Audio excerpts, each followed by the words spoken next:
Good evening. This is a meeting of the Coconino County Board of Supervisors. Today is Tuesday, October 13th, and we are going to start our regular session. And then after our regular session, we will go into an executive session.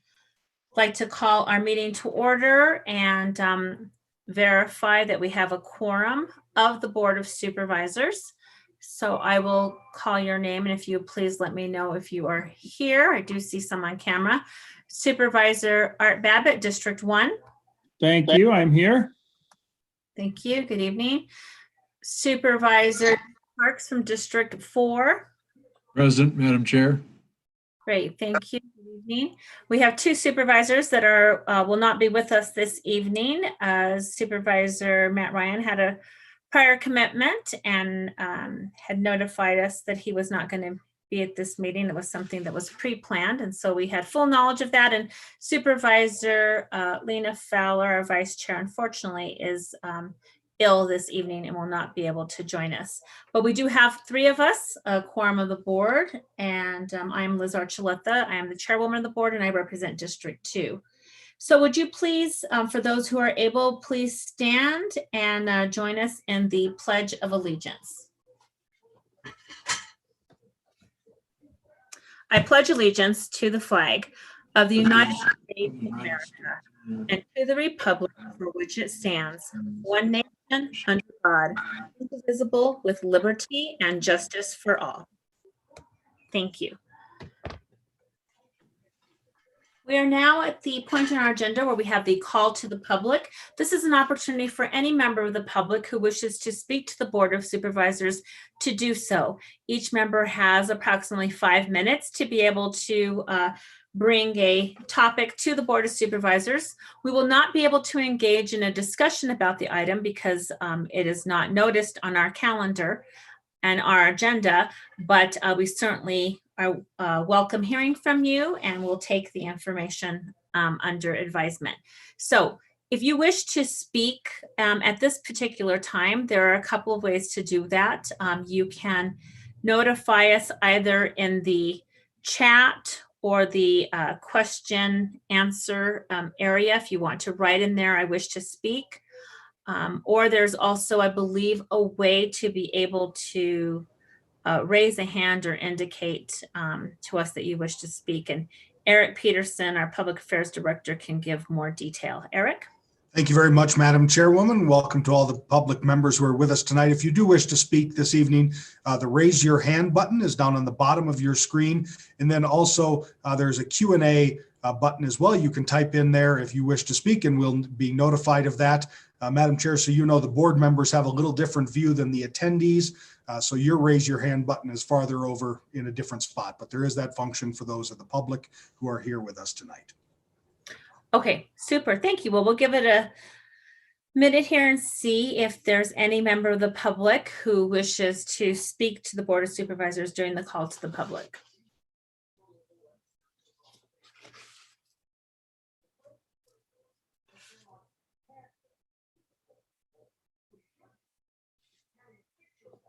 Also on the agenda, if you had the agenda prior, it does have a place for you if you wish to email a request to comment, and that was an email to boardcomments@coconino.az.gov.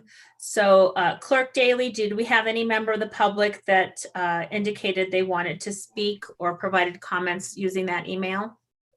Not at this time, Chair Archuleta. Okay, thank you.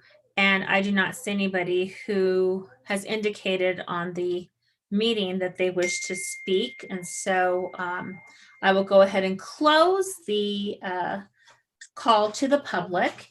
And our next item on the agenda is a proclamation, which we are proud to be considering this proclamation. It's consideration and possible action to approve a proclamation declaring the month of November 2020 as Native American Heritage Month.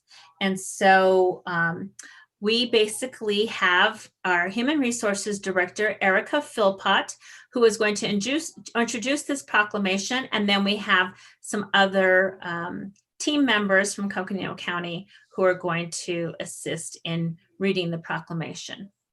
Erica? Good evening, Chairwoman Archuleta, members of the board. I am honored to be with you this evening and pleased to be able to present this proclamation for your consideration, designating November 2020 as Native American Heritage Month. And thanks to the Diversity Committee and our Native American Professional Development Group for their work in preparing some events for us to celebrate in November. And Jenny Buckinghorse and Shampoyama are here to read the proclamation. Thank you, Erica. So we will turn it over to them to read the proclamation. Hi, can you hear me? We can hear you. Yes, thank you so much. Okay, perfect. Thank you. Good evening, Madam Chairwoman, members of the board. Thank you for giving us the opportunity to read the proclamation for Native American Heritage Month. It's an honor to be here to share this with you. First, please allow me to introduce myself in my native Hopi language. Nu Shanpuyama Bahan Matiwa, Bu Bu Nu Ahoy Naya Hopi Guiva Matiwa, Bu Nu Bakawi Kita, Bu Nu Duwangya. My name is Sean Puyama. My Hopi name is Ahoy Naya, which is in reference to the summer solstice event. I am from the village of Bakabi on 3rd Mesa, and my family clan is Snake Clan. Before we begin reading of the proclamation, I would like to now hand it over to my fellow team member to allow her the opportunity to introduce herself as well. Kwakwai, thank you. Thank you. Oh, Ms. Buckinghorse, we can't hear you because you're on mute, but go ahead and take yourself off. My name is Jenny Buckinghorse. I am Navajo from the community of Loop. I am of the Red House clan, and my paternal clan is Salt, and my paternal and maternal grandparents are of the Mexican clan. And I am working with the engineer department here at Public Works. That's Jenny Buckinghorse and she. Can the chin is not a shin, but a chin, not hiding a yash, not a shade that I don't see the Hafnido, a Nasha, I Public Works Engineering Division, that a Banash shoulder. Thank you. Thank you. Thank you for being part of the reading of the proclamation this evening. Thank you. So I will start and read the first half. Proclamation designating November 2020 as National Native American Heritage Month. Whereas Coconino County observes National Native American Heritage Month and the accomplishments of the peoples who were original inhabitants and explorers of the United States. And whereas Coconino County recognizes the annual proclamations from 1987 to 2019 by Congress for National American Indian Week, embraces the achievements of Native Americans and celebrates the rich histories, diverse cultures, and important contributions of our nation. And whereas Coconino County honors all Native Americans and call attention to the nation's trust, responsibilities, and special commitments to American Indians and Alaskan Natives, especially those who have served in the United States Armed Forces and have fought valiantly to protect our freedoms. And whereas Coconino County embraces 22 sovereign Native American tribes in Arizona and takes pride in the 6 tribes calling Coconino County home, whose economic contribution, foods, medicines, remedies, art, and literature are a vital contribution to American life and endeavors.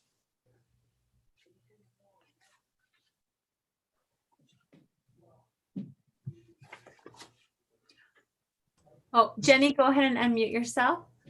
Whereas Coconino County is dedicated to preserving and promoting Native American culture in the community, education, and workforce, stressing the deep importance of culture and vibrancy of traditions passed down throughout generations, and whereas Coconino County Board of Supervisors recommits the core values of our organization, which includes diversity, equality, inclusion, and social justice, moving Native American communities forward. And now therefore be it resolved that in the spirit of celebrating and honoring the positive contribution of Native Americans to our county, our nation, and our society, we do hereby recognize November 2020 as National Native American Heritage Month and encourage all residents to join us in expanding knowledge of the history and contributions of the Native American peoples of this great land, reflecting on and embracing the diversity that strengthens us. Signed and sealed on this 13th day of October, 2020. Thank you. Thank you. Thank you so much. And let me now turn it over to the board to ask if there are any comments on this proclamation. Madam Chair? Yes, go ahead, Supervisor Rabbit. Great. Well, Jenny and Sean, thanks for reading this. And it is just one of the features of Coconino County and the landscape that we share, that it is just such an incredibly important component of what makes this place up. And the generations that are referenced in the proclamation, are not theoretical. They are real, and that line is palpable, even for those of us who don't share, your cultural traditions with you. And I just want to thank you for being part of this organization, part of this community. And we have an action tonight later on in our agenda that it relates to how we better coordinate between jurisdictions on Indigenous issues and understanding of sharing of perspectives that all lead back to the fundamental piece is that diverse societies, diverse communities, diverse economies, diverse ecologies, all are stronger. And so thanks very much for your piece of that pie and the many, many years commitment that we've had in Coconino County to try and make sure that we give intentional hearing to an important voice. So thank you so much. Thank you, Supervisor Babbitt. Supervisor Parks, did you want to add anything? Yes, yes, Madam Chair, I would like to speak a little bit. Go ahead. Thank you very much for coming here and reading this this proclamation. Sean Kokwa, for your input here. Though Jenny, I know that all First Nations people will be grateful and proud of the fact that Coconino County has designated this month of November as Native American Heritage Month, a National Native American Heritage Month. And this is important to your people, both your nations and also the other 4 tribes that make up Coconino County. Not to mention the other multitude of tribes that make up the state, Native American communities. We're proud of your heritage. It's also partly my heritage. I'm proud of that. Thank you very much for being here. Thank you for taking the time to be part of this Board of Supervisor meeting to declare this day, this month. Thank you, and I'll let the chair speak. Thank you. Thank you, Supervisor Parks. And I too want to express my appreciation for bringing the proclamation forward. I want to thank our professional Indigenous Peoples Group who has helped put the proclamation together. I'm looking forward to our organization celebrating this month. That's going to be starting in November, and highlighting the many contributions of our Native American tribal members, not only to the county, but as mentioned in the proclamation, to the state and to our country. The fact that Coconino County is bringing this proclamation forward is a message to everyone within our county organization and within our geographic region of Coconino County to use November as a month to reflect upon the many contributions, the culture of our Native American peoples, of the history of and take time to learn and to teach our children about the important history of our Native American brothers and sisters. And so I really am looking forward to see what we have planned as a county. Obviously, we would love to be able to get together and do some cultural sharing in person, but I know that we will have virtual sharing. And I've seen just this past month with Hispanic Heritage Month, how many people are participating virtually, and we're really getting a great response. And so I look forward to being part of that learning and to celebrating National Native American Heritage Month. And so with that, I would like to turn it over to Erica or to any of the other people that are here for this item to talk about what is planned, or to be able to share any other information they have to commemorate National Native American Heritage Month. Erica? Thank you, Chairwoman Archuleta. Yes, we have many great partners for all of the wonderful events that we have planned that will begin on November 2nd and run through the entire month of November. So I'd like to thank our Indigenous Peoples Advisory Council for their partnership as they help us to plan these events, and specifically Chairwoman Sharon Doctor. Also Rose Tohi, who's with us tonight from the City of Flagstaff. We'll also be partnering with NAU and NACA, and with our diversity committee chaired by Carol Kidd from HR, who is also on the call this evening. It's a wonderful time of sharing, and in our past Novembers, we've really enjoyed hearing the winter stories, which can only be told at this time of year. And so it's a special treat to be able to attend those storytelling opportunities. And we have seen through our virtual events that more people have been able to attend. So while we're missing being with one another in person, we are able to have some people who might not have been able to travel to be with us or have limited time constraints. And so excited to have more employees join us this year for these events who may not have been able to attend previously. But there will be storytelling and panel discussions, and art, culture, literature, history, crafts. We have enjoyed lately having a show and tell where people bring something from their family and tell us about that and educate us about that. It's very personal, and I love that, to hear about their families. There will be a food demonstration and some videos of music and dance and so much more.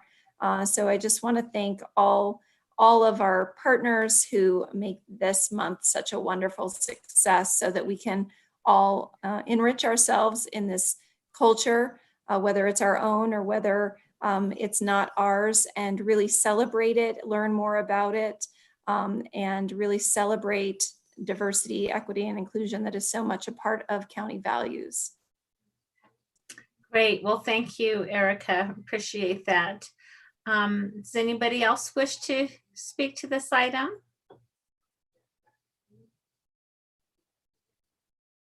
I'd like to call on Ms. Rose Tohi, who has her hand up, and if we can unmute her. There we go. Welcome, Rose.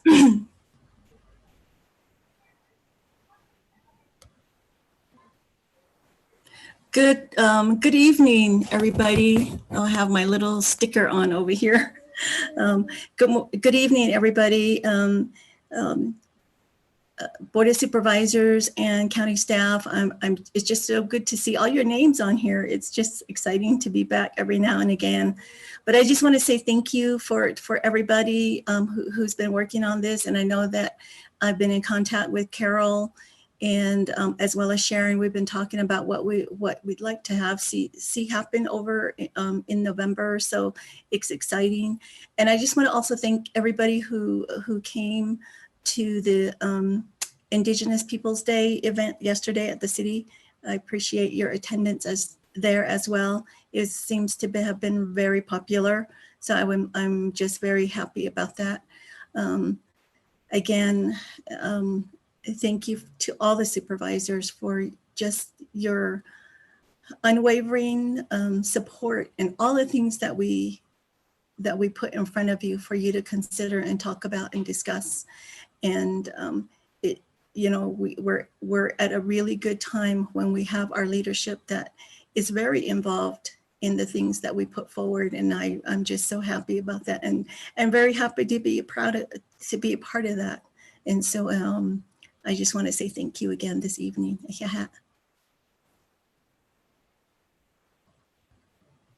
Thank you, Rose. Appreciate your comments, and we welcome your participation in the sharing. I know in the past you've been one of the presenters, and so we hope that you will continue to do that. We always learn so much from you, so thank you very much.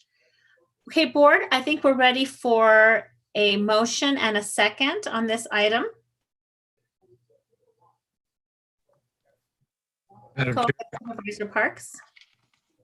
Chair. Yes, Madam Chair, I'd like to make the motion to approve the proclamation declaring the month of November 2020 as National Native American Heritage Month in Coconino County.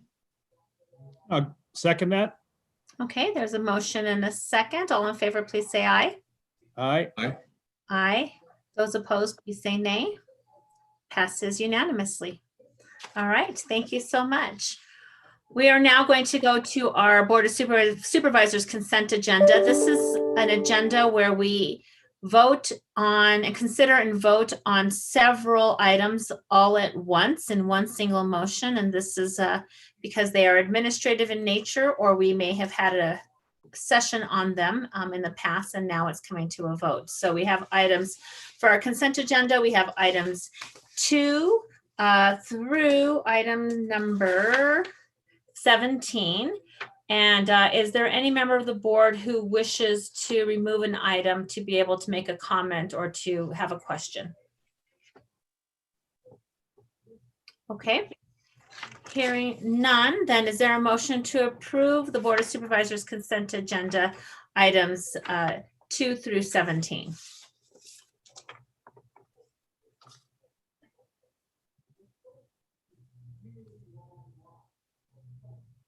Take it away, Jim. Thanks, Art.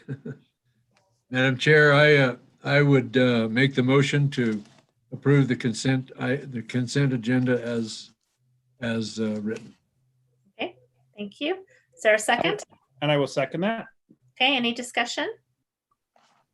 All in favor of the motion, please say aye. Aye. Aye. Those opposed, please say nay. Hearing none opposed, passes unanimously. All right, thank you. Now we need to resolve the Jail District Board of Directors. So moved. Second. It's been moved and seconded. All in favor of the motion, please say aye. Aye. Aye. Any opposed? Passes unanimously. We are now the Jail District Board of Directors. We have one item on our consent agenda. Any questions on that item? Hearing none, is there a motion to approve the Jail District consent agenda? So moved. Second. Okay, it's been moved and seconded, moved by Director Parks, seconded by Director Babbitt. All in favor of the motion, please say aye. Aye. Aye. Any opposed? Hearing none opposed, passes unanimously. We now need to resolve as the Board of Directors. Excuse me, I'm sorry, from the Jail District Board of Directors to the Board of Supervisors. Is there a motion? So moved, Madam Chair. Second. Okay, we have a motion to resolve as the Board of Supervisors. All in favor of the motion, please say aye. Aye. Aye. Any opposed? Hearing none opposed, passes unanimously. Okay, we are now, I'm going to ask for a motion to enter into executive session. That is the next item on our agenda. And so we will be in that executive session for about a half an hour. And this is a consideration and possible approval of a settlement via stipulated judgment in those 5 certain cases challenging the tax valuation of essentially valued property captioned as Transwestern Pipeline versus ADOR et al. Is there a motion to go into executive session? So moved, Madam Chair. Okay, is there a And second, Okay, there's a motion and a second to go into executive session. All in favor, please say aye. aye. Aye. Those opposed, please say nay. Hearing none opposed, passes unanimously. So now we will close out of the Zoom and we will go into our Teams meeting. Thank you very much. And then we will be back and we will convene in regular session. Thank you.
Well, good evening. This is the Board of Supervisors meeting that we are continuing. We went into executive session for about a half an hour, and now we are back in regular session, and we are on item number 20. And we have myself, Liz Archuleta, Chair of the Board, as well as Supervisor Art Babbitt and Correct, thank you. Jim Parks, who is here. And I hear Supervisor Babbitt, who said he was present. Thank you, Supervisor Babbitt. Supervisor Parks? Here, Madam Chair, present. Okay, super.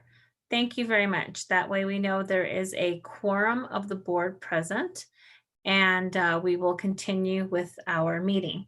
Item number 20 is an update, discussion, and possible action regarding Coconino County's response to the COVID-19 pandemic and continued discussion on the organizational path forward. And I would like to turn it over to our interim Health and Human Services Director, Kim Musselman.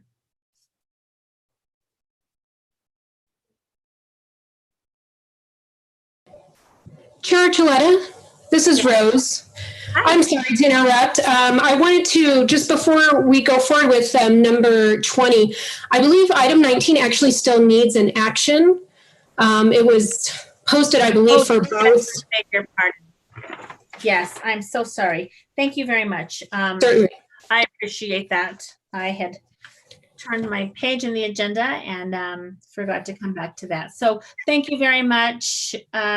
This is actually, we need to consider item number 19. And this is consideration and possible approval of a settlement via stipulated judgment. And I'm going to ask Mr.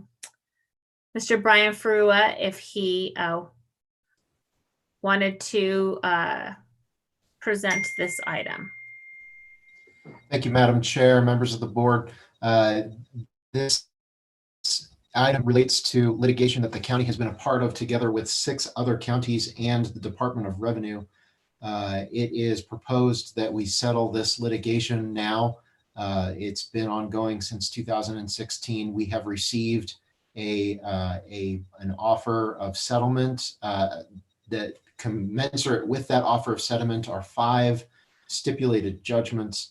It is the position of the county attorney's office that this is advisable, so we advise adoption of these judgments and acceptance of the settlement terms as they are presented in those materials, which we will submit to the clerk's office for inclusion in the minutes to this meeting. With that, I will take any questions. Thank you. Any questions of Mr. Ferrua? Okay, then is there a motion as stated by Mr. Ferrua? Is there a motion to approve this settlement? So moved, Madam Chair. Is there a second? So I will second that. I just would ask Brian if we need to reference in the motion the actual case numbers. Is that something you'd like me to read in per the recommended motion, or is just approval of the settlement okay? I think I think a motion to approve the settlement as set forth in the agenda and as recommended by council and reflected in the attached documents is sufficient. Okay. So Jim, would you mind just maybe just amending your motion just to reference the documents as laid out and presented? Sure. I will go ahead and read the recommended motion in the. That's fine. Great. I move that the county approve settlement of the 5 tax valuation appeals cases, Transwestern Pipeline versus ADOR et al. TX 2016-000951, TX 2017-00531, TX 2018-000920, TX 2019-001725, TX 2020-000885 as recommended by the county attorney, that the county's attorneys be authorized and directed to sign and file the proposed draft stipulated judgments with the Arizona Tax Court on the county's behalf, and that the treasurer be directed to comply with the terms of this judgment upon receipt of a copy signed by the court. Great. I will second that. Thank you, Supervisor Parks. All right, thank you. So the motion made by Supervisor Parks, seconded by Supervisor Babbitt. There's no discussion. I will go ahead and call the question. All in favor of the motion, please say aye. Aye. Aye. Those opposed, please say nay. Hearing none opposed, passes unanimously. Okay, thank you. Thank you. Thanks, Brian. Thank you, Madam Chair. Thank you, members of the board. Okay, now we are on item number 20, and this is an update, discussion, and possible action regarding Coconino County's response to COVID-19, and to engage in continued discussion on the organizational path forward. And as I mentioned, we will have our interim Health and Human Services Department head, Kim Musselman, who is going to present this item. Welcome, Kim. Good evening, Madam Chair, members of the board. Thank you for having me this evening. I'm going to go ahead and share my screen here. Just give me a moment.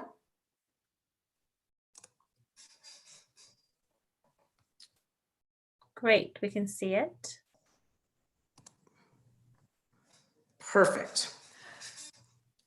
So thank you. I just wanted to start by giving a brief overview regarding where we sit with respect to our COVID-19 response and our data, as well as our community transmission.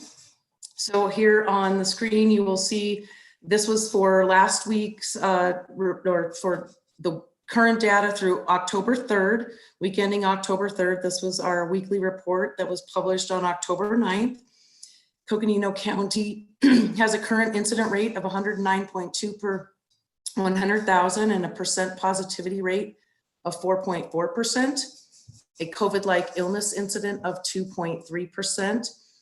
What that means is that the county continues to be at a moderate level of community transmission, specifically because the case rate is still in the substantial, but both the percent positivity and the COVID-like illness are currently in the minimal. As you will all remember, the criteria for moving to another level out of moderate is that we have all categories in the minimal or the substantial for 2 consecutive weeks.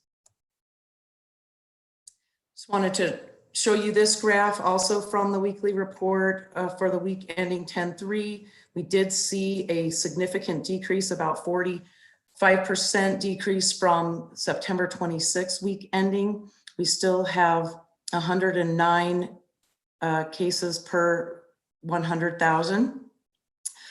The other information here, just to quickly touch on a couple of things, is the total number of cases. And as you can see, the Flagstaff zip code breakdown there, with 86001 being just over 1,223 cases, 86004 at 883, 86005 at 265, and 86011 at 209. Our tribal communities, and I apologize because I can't read that number. Whoops.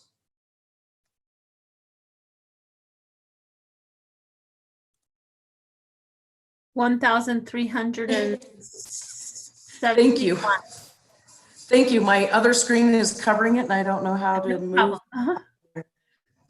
Page is at 309. Williams is at 82, and then the Grand Canyon, Tucson at 53, and other areas at 90. Our current hospitalizations total over the course of the incident has been 645, and we currently have 6 that are currently hospitalized with COVID. specifically. Just a quick highlight here regarding the testing by week. As we talked about last week, the volume of testing has gone up significantly between all of the response at both our Fort Tuthill testing site, our mobile collection sites, and then of course NAU's testing site. And as of last week, you can see that there was a total of just over 3,600 tests completed with the 162 cases that we had spoken about, and then of course the 4.4% positivity. I did want to share with you this week, the numbers do seem to have crept back up, if you will. The, whoops, I apologize. The slide here you can see, and I apologize, I'm covering the number again as well, that we have gone looking at this week that's going to be ending this past Saturday. I believe we're at about 207. So just wanted to note that we have, you know, had a higher positivity of positive cases this past week. What that translates to right now, as you all know, we do the 6-day data lag, but that's about 140 cases per 100,000. So we're still in that substantial rate regarding that cases per 100,000. But the percent positivity rate is just going to, at this point in time, be roughly hovering at about 5%. So we have gone back up a little bit, but it's not a significant spike with respect to the percent positivity. Also, just wanted to inform the board and the rest of the public regarding our Tier 1 alternative care site and our partnership with Flagstaff Shelter Services. As you all are aware, we began that contract with Flagstaff Shelter Services back in September 21st, when we actually moved folks into the Hotel 2 and started partnering with Flagstaff Shelter Services. Currently, our guest count is, as of tonight, 9 in 6 rooms, and 5 of them are positive for COVID-19. So we are staying pretty consistent with respect to our numbers in our alternative care site. Just wanted to share with the board as well, our running total with Flagstaff Shelter Services. We've had 99 bed nights, which includes tonight. So in September, there was 33. In October, we are at 66 so far.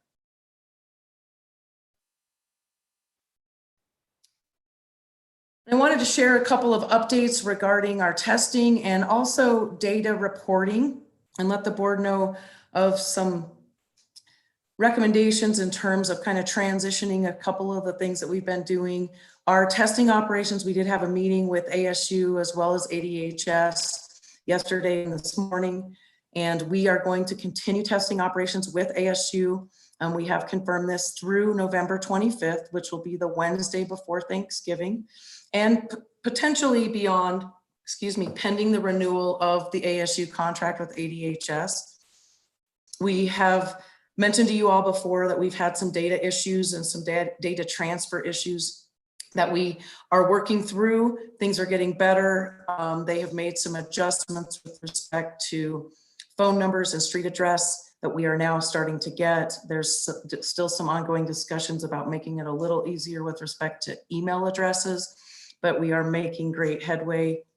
ADHS is also running down some additional just data transfer delays. It's not necessarily significant issues, but they are some delays, and we're very hopeful that those will all be remedied here by early next week. Just wanted to remind the board that we have upcoming mobile collection events in Williams on Thursday. That event at Williams is going to be from 1 to 5 p.m., which will be great because it'll be after school. As you all are aware, Williams is also doing in-person school. And then that's going to be at the North Country Healthcare parking lot in Williams at 300 South 6th Street. And then on October 22nd, which is also a Thursday, we're going to have another event in Tucson. It's going to be at the IMAX Theater parking lot from 9 to 1 p.m. Both of these events, we are actually partnering with North Country Healthcare and ASU. So at each of those events, the community will be able to receive either an ASU saliva test, a nasopharyngeal swab, should they so choose, or should they have young children or other reasons that they need a NP swab over a saliva swab. Those will be conducted by North Country staff. And then also North Country is going to be administering flu shots at both of those events. We have an additional collection being planned for the week of October 26th, which will likely be at Munns Park. We will be getting out additional information as that firms up as planned. I did want to notify the board that we intend at this point to have the Fort Tuthill testing site to be closed from Thanksgiving, November 26th, to the Sunday, the November 29th for the Thanksgiving holiday and weekend. And we intend to resume testing on the 30th, which will be that Monday, possibly with ASU. However, that's going to, of course, be pending contract renewal with ADHS, as well as our continuing to look at some of the budgeting and staffing related needs around testing to make sure that some of the grant funds that are going to be covering testing and other things, that we are making sure we are being good stewards of the dollars, and that we are offering what we know we can also in turn be fiscally responsible with. So I will be bringing more back to the board about that. Also, would like to let the board know that what we would like to do effective next week is transition from a 7-day-a-week dashboard, website, and social media update to a 5-day-a-week, Monday through Friday update. Of course, we will absolutely continue our weekly reports and school reports, which are going to continue to be published on Friday mornings. I'm making this recommendation based upon, the ongoing weeks and months of the COVID response, and that with respect to the data, a couple of days over the weekend, it doesn't significantly change. So we would like to transition to a 5-day-a-week update, which we will have data dashboard, the website being updated, as well as the snapshot that's being done on social media. We'll go Monday through Friday, and then on Saturday and Sunday, it will keep the same information. And then on Monday, it will be updated for the new week. And so with that, that's all I have that I just wanted to run through with you all, but I then wanted to obviously stop and pause for any questions. Great. Thank you so much for that report. Any questions of Kim at this time?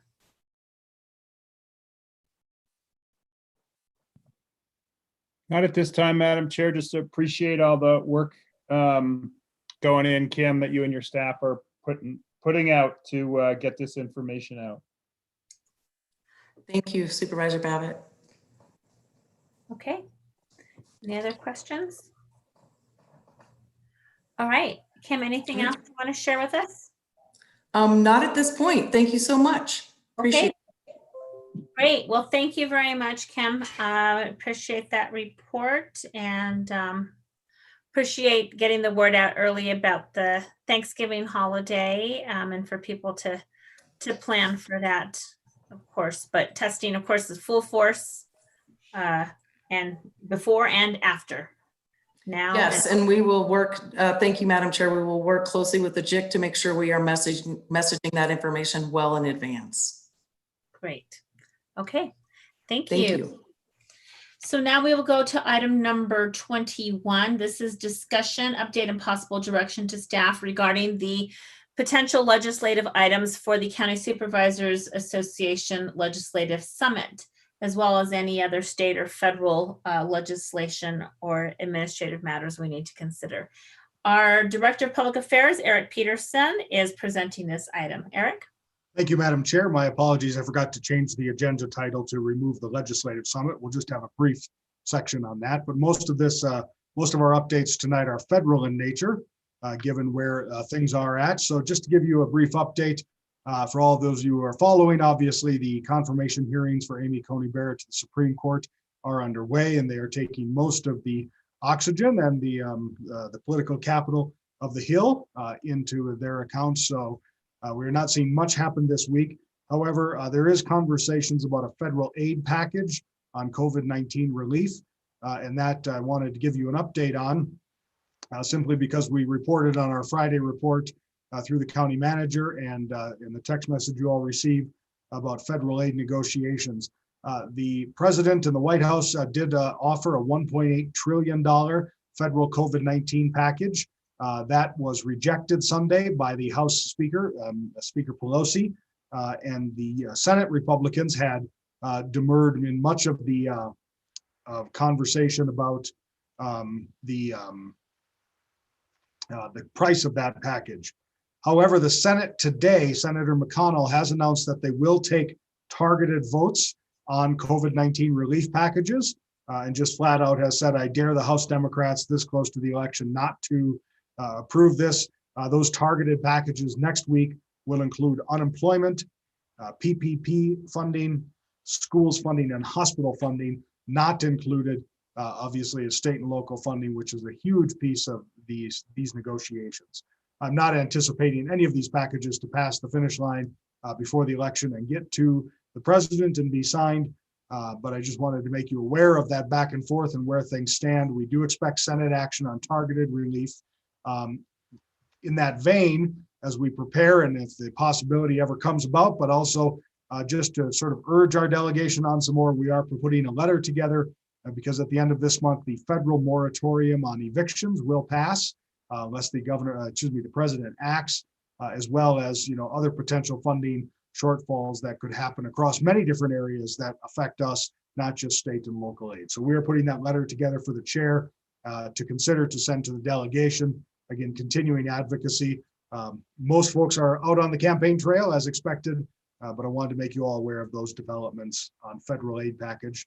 And the final federal announcement, which is really unfortunate, but you should all be aware that the Supreme Court did today accept the administration's appeal of the census rulings and order a halt, or allows, not ordered a halt, allows the Census Bureau to stop counting pending the outcome of that case.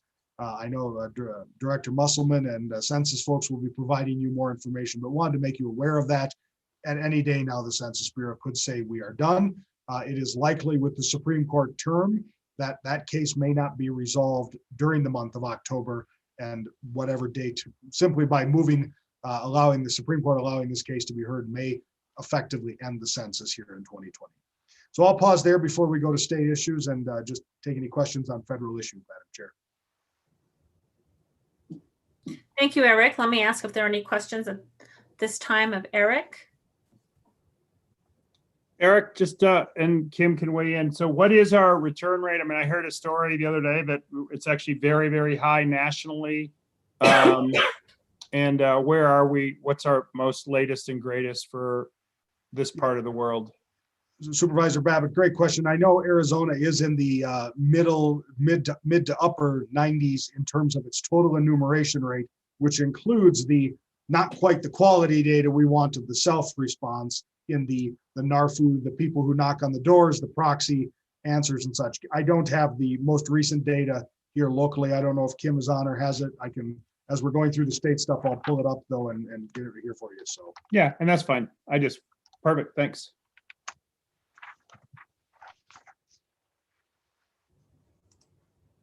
Are there questions of Eric? Okay, well, Eric, thank you for keeping us surprised. I will always be the bearer of bad news. I'm sorry. Right. No, it is very, it's very disheartening to hear that the census could be halted. And so, obviously we've been working very hard in this county for, in anticipation of the census to get people to understand the importance of completing the census. And it's just as we were telling people that it had been extended and to, get that in because, we knew that perhaps something like this could happen. And so I would say those who are listening now, if you've not filled out your census, do so immediately. Like, do not wait, do so immediately because it will be local governments that will suffer the consequences of an undercount. Basically, for every Arizonan that is not counted, it's at least a $3,000 loss. And we would as you know, this only happens every 10 years. So we would be stuck with those numbers. And not only that, and not only is it a significant monetary loss, but it's also all of our districts, whether it be a supervisor's district, a legislative district, or congressional districts, are drawn based on population from the census. So, if we're not counted properly, then we could very well lose the opportunity to increase the number of districts that we have. So anyways, there's a lot of consequences. We've talked about this a lot, but again, we can't stress the importance. If you weren't motivated to do the census before, do so now. Anything else, Rick? Yep, I'm sorry, I have some state stuff, Madam Chair, if Sure. you want to grab it real quick. It's mostly just related to the CSA Summit. I really want to draw your attention for all 5 of you, and I'll connect with your 2 colleagues who aren't here tonight. We have to have proxies in by this Friday for the summit next week. So, so proxies need to be turned in. They have to be ahead of time so they can line up the voting app the right way. Chair Archuleta, you know this app, the Election Buddy app. It was used during the NACO business meeting, but that will be how each of you as supervisors will cast your vote. You should have received, if you haven't already, let me know, an individualized email from CSA with your instructions on how to log in. I am here to help you do that. I can help walk you through. However, I have not received that email because I'm not a voting member like you are. So if you need those things, let me know. You can connect with me. And then also CSA will be hosting a training this week at some point. And I'm waiting to see that email. I have not, maybe you all have seen it, but I haven't seen it, with a time for a training this week where you can join the Zoom meeting. We are very proficient at this. Many of your colleagues around the state are not. So just how to be in a Zoom webinar to interact with people, ask questions and such. They did ask, Madam Chair, that we provide a point of contact, first sort of hand to be raised on our item on the CSA agenda, which is the short-term rentals commercial definition.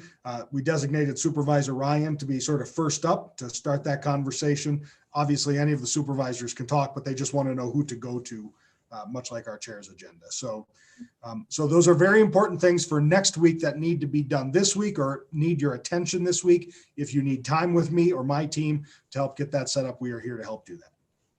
Okay, thank you. And should we go ahead and just fill out paperwork for proxies just to be covered in case? I mean, we can't, obviously we know what our schedules will be like, but, and we can't anticipate, if someone gets sick or something comes up and a person cannot attend during a particular time of the summit or the entirety of the summit. So what is your preference? So I don't know that they're going to allow proxies after Friday. I see. Okay. So it's a matter of designating. So I think we're sort of out of luck if we aren't, if we're not sure of where we're going to be. And if we just, life comes up and you can't attend on the day of the board meeting, the Friday following the 21st or 23rd, excuse me. I guess we're just out of luck in that vote. So. Okay. All right. So important to check the calendar. Understand if you can't be there, then fill out. There are, of course, Madam Chair, NACO is doing a federal virtual summit, just happens to be at the same time. So I know many folks are probably going to be pinging back and forth in terms of things they want to watch, but just so everyone's aware. Okay. Madam Chair, yeah, have you received the distinct law? I just looked, I saw Penny's email that talks about the individual login. Have we all seen it? No, I noticed that today there was a test type of email. Right. I think that's different than our individual login.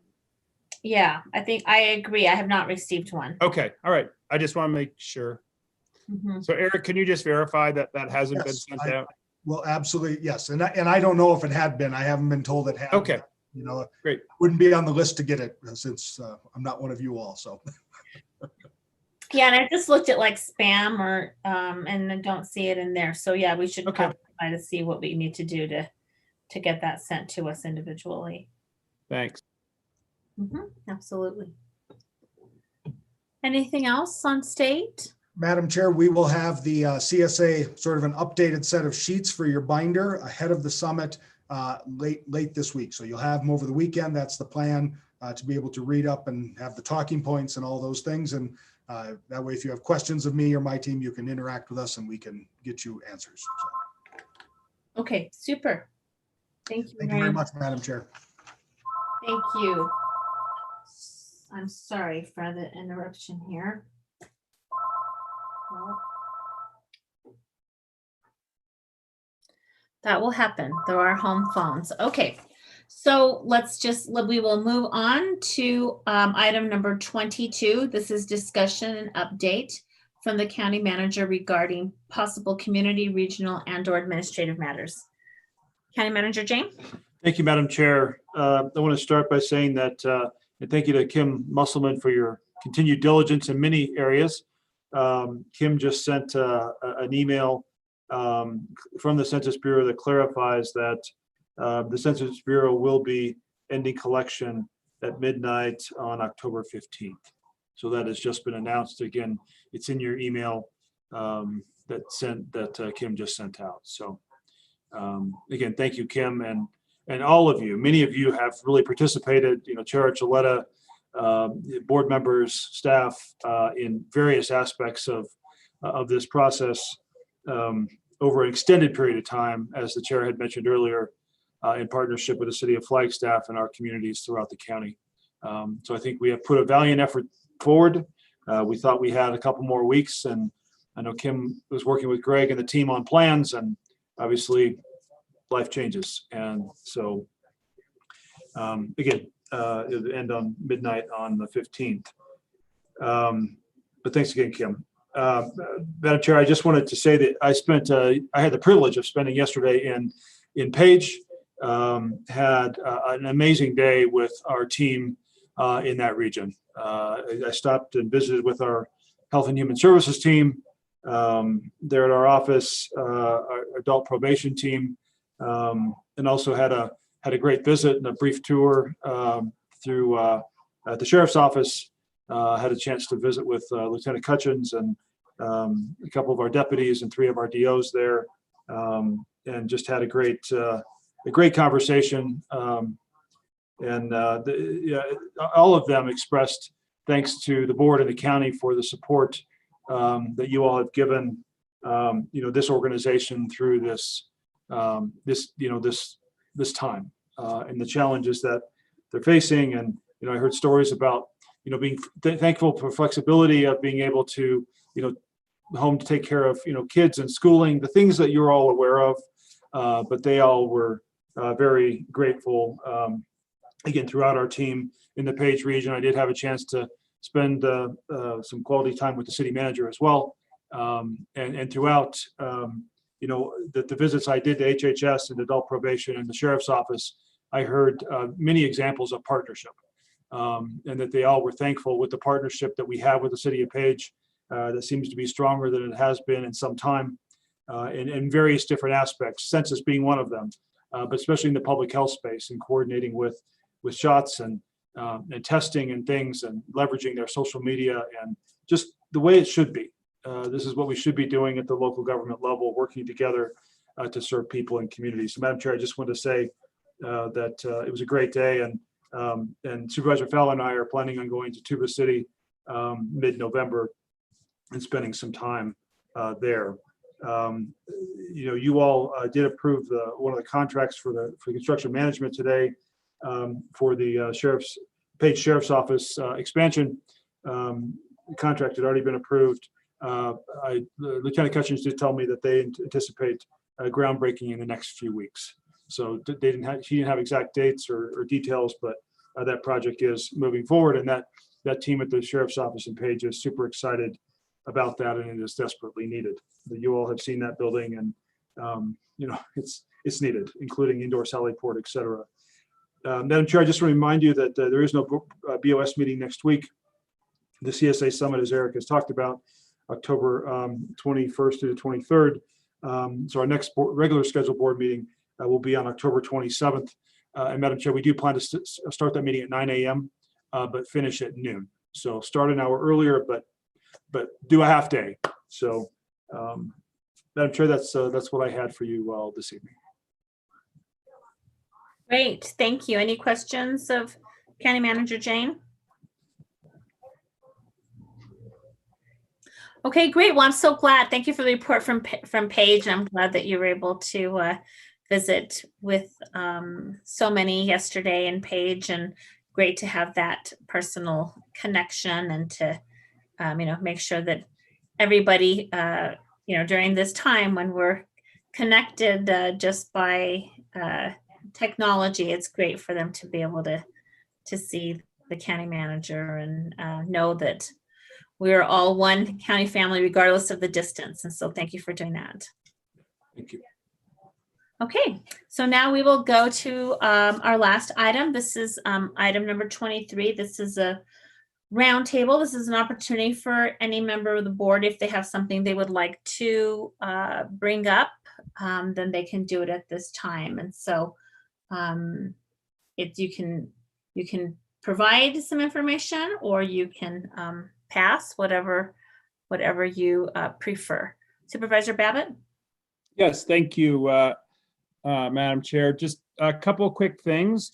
One is, and I brought this up a few weeks ago and we've chatted about it, but I had a meeting Supervisor Parks attended with some of the larger landowners regarding kind of the conceptual framework of the utility scale renewable energy ordinance that we're working on, and had a great conversation on and sharing of perspectives with community development staff and some of the larger landowners that have potential opportunities around distributed clean energy applications around Coconino County. And that's just an increasingly relevant topic. I was on a call with the Arizona Corporation Commission, not related to our utility scale ordinance specifically, but absolutely very generally in terms of what APS and the Corporation Commission is working towards, carbon neutral by 2050, and we have an important role to play in that up here. Also talked about biomass with that, but getting back to the Coconino County side of things, there's a good conversation with Jay and Jess and Melissa and folks. So I want to thank Supervisor Parks for participating with that. It in all likelihood, that is going to be, come before the board after January. We'll see. I guess there's a slight chance it might not, but that's going to be a really important piece that we translate to those who are coming in who are not familiar with it, because that might hit fairly early. So just a good conversation. And then also following up on some of the emails we have from Fort Valley folks on the well drilling. I went out, Michelle, and really just want to really appreciate Jimmy for joining us for what was a very long but important, productive meeting with residents out in Fort Valley, about what authorities does the county have, importantly, what authorities does the county not have in terms of regulatory oversight or permitting on wells and our delegation agreements. And, it is challenging to understand, but we also had the opportunity to just, or I should say, I put out that we have to be conservative in how we approach liability of taxpayer money here in Coconino County. And so that's, sometimes it makes you give answers you don't want to give, but they're the answers sometimes that need to be given, at least in terms of where the liability weighs. And we can't be so off the mark that we incur liability for the taxpayer. So Jimmy, I really wanted to thank you for showing up there. I mean, I know you're busy, and really that you took the time out for there was really, really appreciated by me as well as the residents. And so I think that's another piece that, I do hope, and I think, Madam Chair, this is just kind of coming to my mind right now, which is always a dangerous proposition.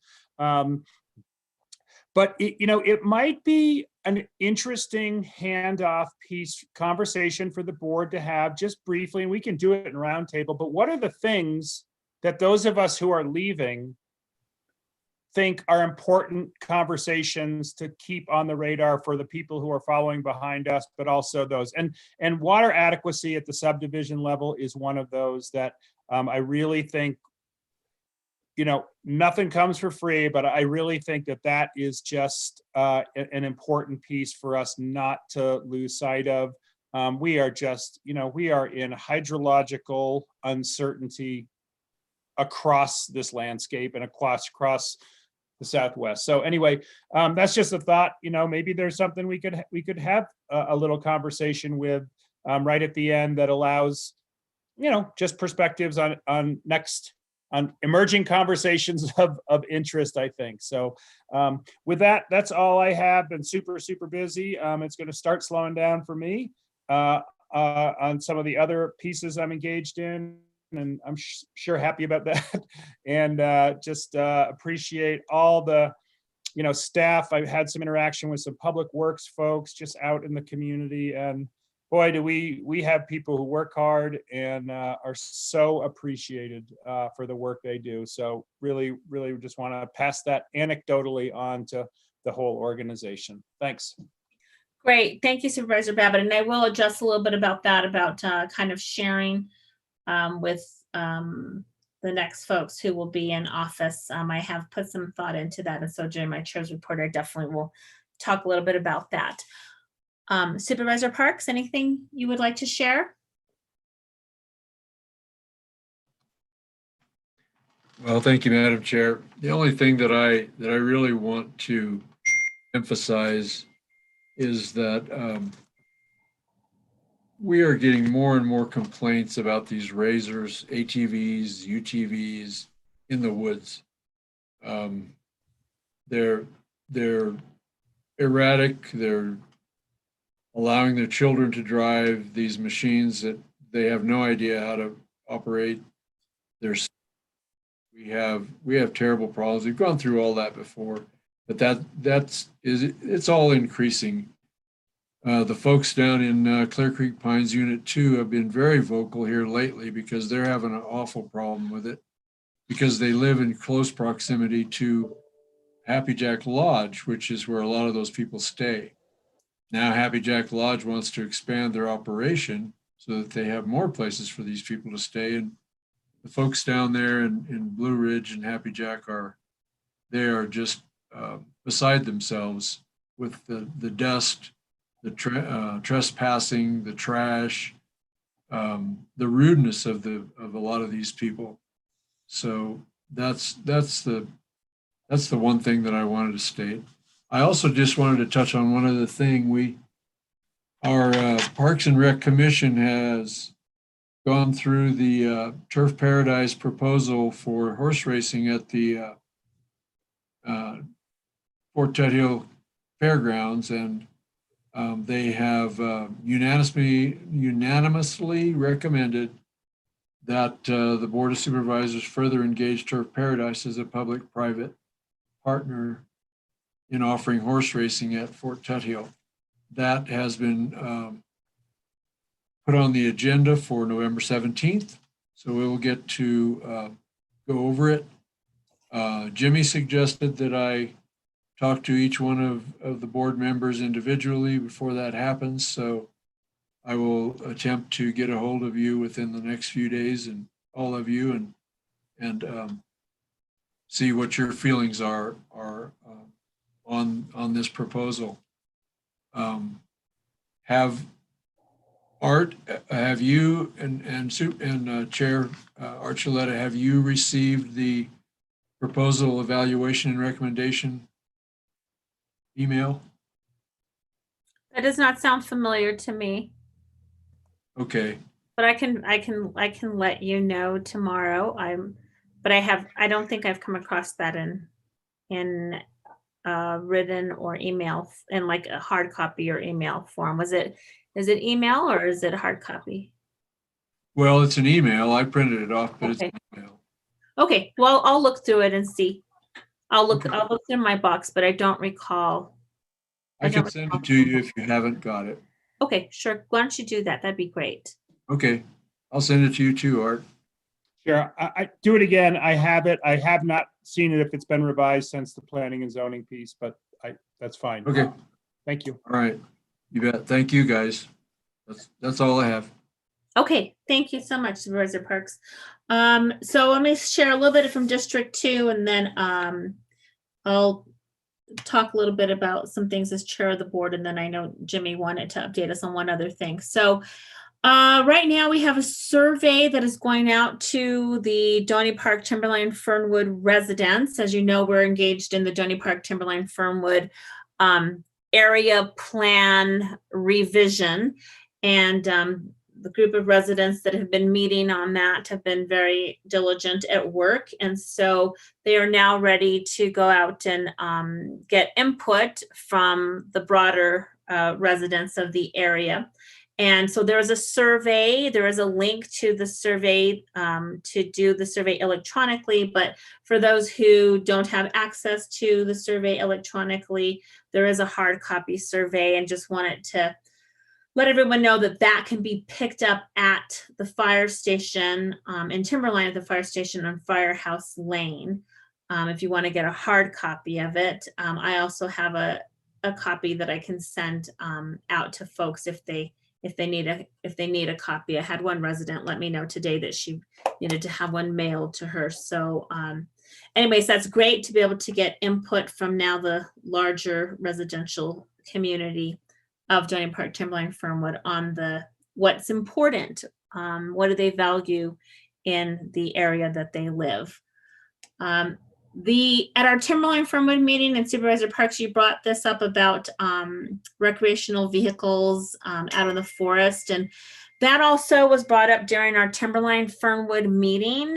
And it was not only use of the recreational vehicles like in actual forested areas, but basically it's in general trying to figure out a way to educate visitors on the proper way to experience that type of recreational vehicle. And being able to, stay within the roads of the forest, to not go onto private property. I mean, I hear residents, several residents came to the meeting to talk about how visitors will come and they will just go through private property. It's not fenced, and they don't know that it's private property. Or if they do, they may think it's a shortcut and think it's okay to do that. But people, going on any road and then seeing that it's a dead end and it doesn't, there's not access to the forest, but still trying to access the forest from that area. I mean, just a lot of people were came over and were very vocal, and wanted to speak to both to me and to the sheriff about the issue. And so one of the things we talked about is like, how can we educate visitors on how to properly enjoy and use our public lands? And, we're going to, not only do we see this during the summer and the fall, but we see it also during the winter with snowmobiles. And so what the residents said is like, is there any funding to be able to fund like a public campaign, like a public awareness or educational awareness campaign, where basically it says, we want you to come and enjoy public lands, our forests, our beautiful area. And we also want you to do it appropriately and respect, other people's property and their sense of peace and quality of life as well. So what I committed to doing was getting together with, for example, the various visitors centers and chambers, and trying to figure out, is there a way that when we're advertising our cities and our communities, if we can also do some education around that. It's a start, and I also thought that we could see what, as a county, what we could do, maybe produce some PSAs maybe get some information out. Again, just saying we welcome everyone to come and visit. We value the tourism that it brings. And at the same time, we all need to be stewards of our public lands. So I'm going to be visiting with Eric, our Director of Public Affairs, around that, and trying to see if there's a way to, as a county, if we can take on some messaging. And obviously, it sounds like this is impacting every single district. So, I think that it's appropriate for the county as a whole to take on some messaging around this.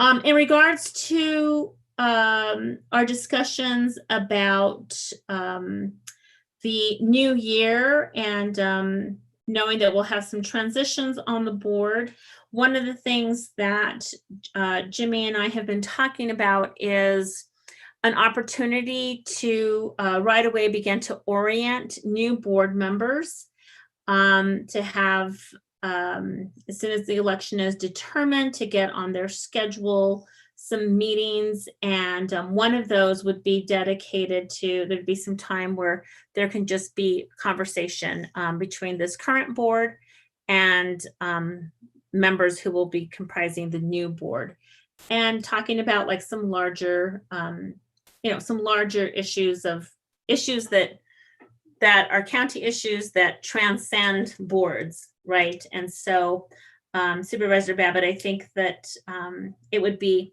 certainly we will carve out some time to be able to do that, so that the board members that are leaving can feel like they can share some things that they from their perspective are important to Coconino County, and things that the county's been working on as a whole for years or a couple of years.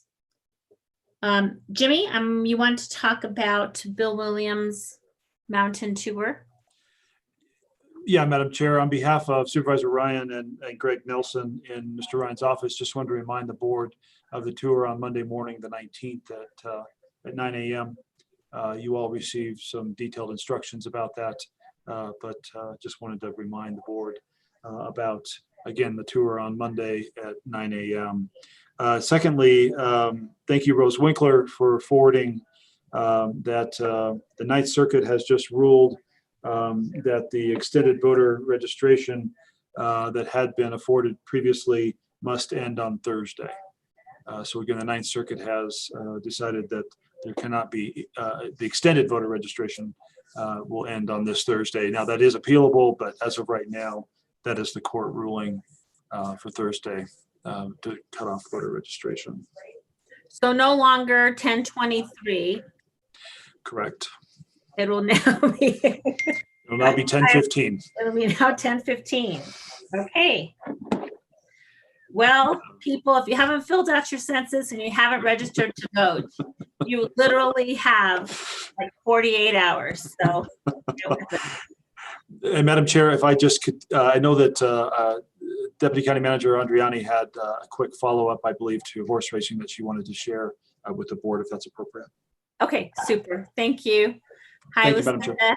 Thank you. All right, good evening, Madam Chair, board members. Just wanted to share that Cynthia and her team are preparing a comparison piece that looking at the original proposal versus the current proposal, and providing some input from staff, review of that. And that should be forthcoming and within the next week to 2 weeks. So, and certainly prior to the November 17th meeting, as Supervisor Parks had indicated. So just so you know, they are preparing that piece for your review.